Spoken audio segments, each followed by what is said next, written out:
शरीर के जो पूर्व कर्मों से रचित कर्म है उनको नष्ट करना होगा। और यहां कह रहे हैं अथैकांतिक भावो नोपाशितम नाम भोगै के विनाश्यमपि प्रारब्धम।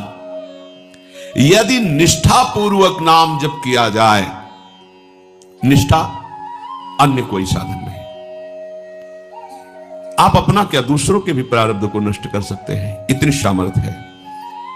एक बार कबीरदास जी के शरणागत हुए दिग्विजयी पंडित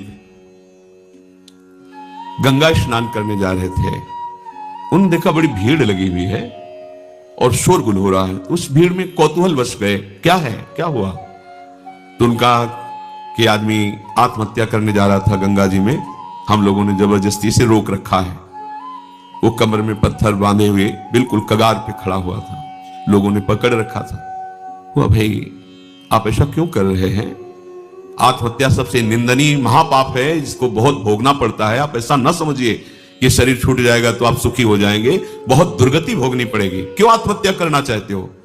तो उनका मेरे शरीर में गलित कुष्ठ तुम्हें दिखाई नहीं दे रहा, इसकी दुर्गंध से मैं ही इतना पीड़ित हूं। दर्द तो है ही, पर इतनी दुर्गंध है कि बस मृत्यु ही मुझे अच्छी लग रही है। कोई औषधि काम नहीं कर रही, कोई मेरे से बात नहीं करता, कोई मेरे नजदीक नहीं आना चाहता। बोलो मैं ऐसी जिंदगी कैसे धारण करूं? मैं खुद उब गया हूं इस जीवन से, पूरा शरीर सड़ रहा है, इतनी भारी दुर्गंध है, कोई नजदीक नहीं आता, कोई मुझे प्यार नहीं करता, कोई मेरी सेवा नहीं करता, कोई मेरे से बात नहीं। अब कैसे मैं जीऊं? देख लो कर्म का फल, देख लो। आप आज स्वस्थ हैं तो आप भजन छोड़कर मनमानी आचरण कर रहे हैं। कल जब ऐसे कर्म फल की स्थिति आएगी जो आप कर्म किए हैं कि आपसे कोई बात भी नहीं करेगा, आपके पास भी नहीं कोई बैठेगा, आप खुद जीना नहीं चाहेंगे, वो कर्म आपको देगा। इसलिए सावधान रहो। अवश्य में भोक्तव्यम कृतम कर्म शुभाशुभम। जो आपके शुभ शुभ कर्म है वो आपको भोगने पड़ेंगे यदि सावधान नहीं रहे। उन्होंने कहा कि तुम भगवान नाम की महिमा को जानते नहीं हो। यदि नाम महिमा जानते तो तुम आत्महत्या करने के लिए न जाते। छोड़ो पत्थर, मैं जो कह रहा हूं मेरी बात मानो। कमर से रस्सी से जो पत्थर बांधा था छोड़ दिया। बोले खड़े हो गंगा जी में और राम डुबकी लगाओ, फिर राम डुबकी लगाओ। 3 बार बोले, एकदम खत्म। ये उनकी कोई सुकृत नहीं थे जिसके शरीर में गलित कुष्ठ था। एक तो ये महान विद्वान शास्त्रज्ञ, दूसरी बात गुरु कृपा पात्र, तीसरी बात नाम महिमा को समझ चुके थे कबीरदास जी के द्वारा। कबीरदास जी ने इन्हीं को परास्त किया था। ये दिग्विजयी पंडित थे, कोई इनके सामने टिकता नहीं था, सब शास्त्र की जिह्वा पे विराजमान थे। काशी के विद्वान घबरा गए कि अगर काशी को पराजित कर दिया तो बहुत बड़ी ये निंदा का विषय होगा, क्योंकि ज्ञान समुद्र काशी है। उनका इससे तो जीत पाना बड़ा कठिन, इसकी तो जिह्वा पे सरस्वती बैठी हुई है। उन्होंने कहा कि यदि हमारे यहाँ के सबसे बड़े पूज्य महापुरुष कबीरदास जी अगर वो हार गए तो पूरी काशी हार गई, तुम उनको परास्त करो जाकर।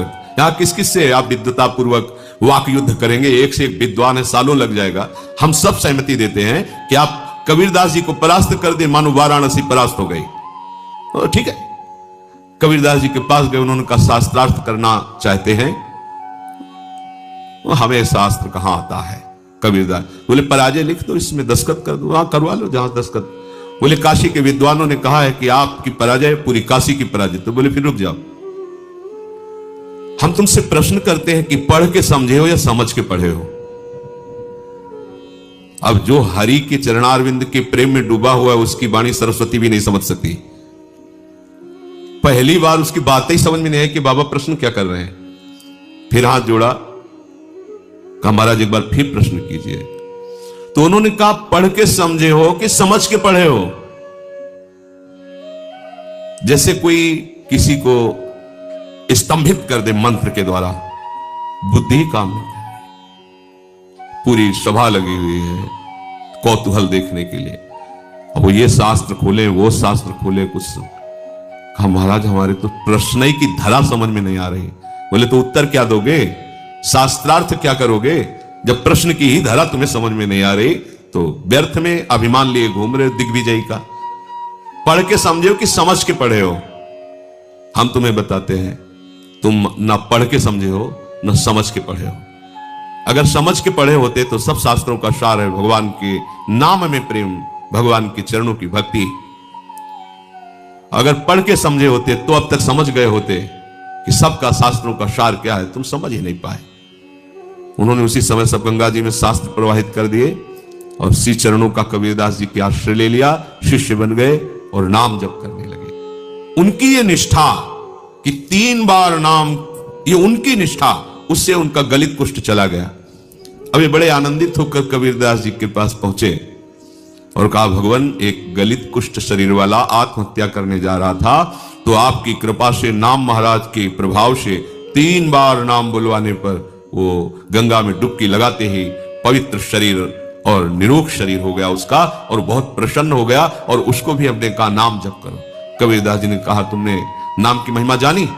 अरे ये केवल नामाभास से ठीक हो सकता था, तुमने 3 बार बुलवाया है। नामाभास से ये नाम की अपार, जौहरी ही तो हीरा का कीमत जानता है कि क्या है, हीरे की वक़्त तो जौहरी जानता है। ऐसे ही भगवत प्रेमी महात्मा जानते हैं कि नाम का प्रभाव क्या है। हम आप सब तो ऐसे ही राम कृष्ण हरि, पर ऐसे ही बोलो तो भी मंगल हो जाएगा, पर महिमा इतनी अगाध है, कह रहे अथई कांतिक भावे नोपासितम नाम भोगई के विनाशिम अपि प्रारब्धम। पर इसमें शर्त है, इसमें शर्त है अथई कांतिक, एकांतिक, अर्थात अब कोई आश्रय नहीं, कोई भरोसा नहीं, केवल नाम का आश्रय, केवल नाम का भरोसा। इसे कहते हैं निष्ठा।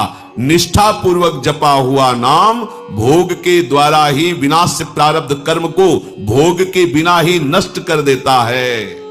यह बड़ी बात है। तो आप कहेंगे कि बड़े बड़े संतों को बड़े बड़े रोग पाए गए, कैंसर, अमुक अमुक अमुक, तो क्या इन्होंने नाम जप नहीं किया क्या? हाँ, जान गए, नाम जप के प्रभाव से जान गए कि ये शरीर मैं नहीं हूं, ये शरीर मेरा नहीं है, ये पानी का बुलबुला जैसा है, कुछ समय के लिए मिला फूट जाएगा। अब इसके लिए सच्चिदानंद में नाम का प्रभाव क्या रखना? जैसे सांप अपनी केचुल से कोई संबंध नहीं रखता, ऐसे भगवत भजन करने वाला महात्मा जो वास्तविक भागवतिक महिमा को जान गया है, वो इस शरीर से कोई मतलब नहीं रखता। चाहे इसमें कैंसर हो, किडनी फेल हो, कोई बड़े बड़े कष्ट हो, वो समझता है इसकी एक आयु निश्चित है, इसको नष्ट ही होना है। जब नष्ट ही होना है तो हम इसके लिए भजन रूपी महामहिम महिमा का प्रयोग क्यों करें? यह अविनाशी थोड़ी रहेगा, आज नहीं तो कल जाएगा। ये जब जाएगा ही तो इसके लिए हम अपने भजन को क्यों खर्चा करें? इसीलिए उन महापुरुषों ने अपने भजन का प्रयोग शरीर को स्वस्थ रखने में नहीं किया, नहीं तो इतनी सामर्थ्य है नाम में कि वो सब रोगों को नष्ट कर सकता है। आश्चर्य में ये देखा है।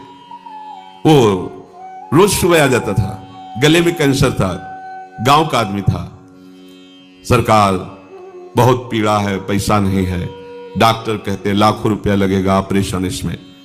वो तभी आता है, वो उनका समय था, बम्बुल की दतून करते थे, घंटों ऐसे भाव में डूबे। ऐसे चेतना एक दिन फूक दिया, रोज परेशान कर, चल भाग, खत्म कैंसर।